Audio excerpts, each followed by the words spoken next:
Torej, v polčasu je bilo vse v najlepšem redu, pričakovalo se je morda tudi kakšna nadgradnja, kaj se je potem zgodilo? Ja, niti mene ni razumljivo, da smo potem v drugem polčasu v bistvu se nam zgodilo tistih 5 minut, ko smo dobili 3 gole. Delovali smo zelo dobro v prvem polčasu, nismo pustili dosti, vendar kaznovani smo za vsako napako. To, kar je bilo v drugi polčas, sigurno, da ni bilo v redu in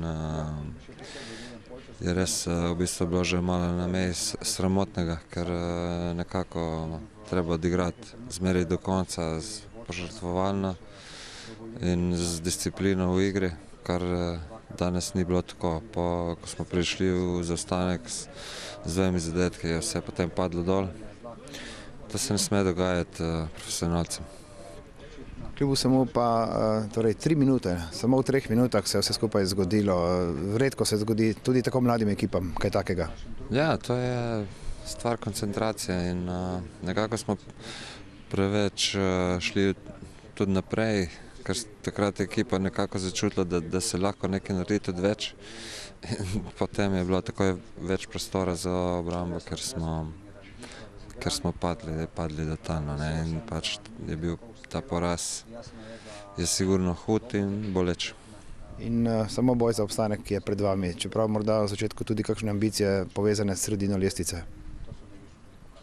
Treba iti tekmo po tekmo in se boriti na vsaki tekmi, kar se da. Dejstvo je, da eni igralci niso v formi, nekako menjamo, kombiniramo nekaj. Zdaj zadnje 2-3 tekme se je pokazalo, zadnje 2 še posebno se je pokazalo, da nekaj ni v redu in tudi znotraj ekipe zgleda, tako da bo treba na tem področju kaj postoriti. Kakšen je vtis po takšni tekmi oziroma kakšna je ocena? Ocena je zelo dobro. Odigrali smo res enkratno tekmo, zadeli 6-krat, bili kombinatorni, všečni, razigrani, tako da zmaga je popolnoma zaslužena in zaradi tega smo zelo zadovoljni. Ampak Goričani so se uspeli vrniti v igro, to je naredilo začetek drugega polčasa zanimivejši.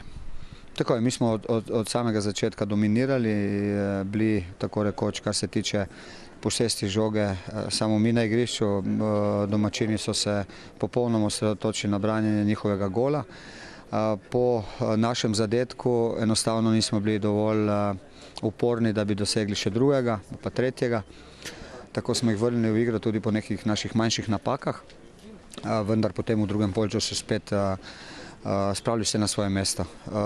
Enostavno sem imel od samega začetka občutek, da je nasprotnik v težavah in da moramo tekmo zmagati, tako je tudi bilo. Verjetno niste vajeni začenjati drugega polčasa in začenjajočim golom, potem ko ste povedali? Vajeni smo vsega. Ekipa je izkušena, ima veliko tekem za seboj in se vidi, da znamo pozitivno reagirati tudi v takem primeru.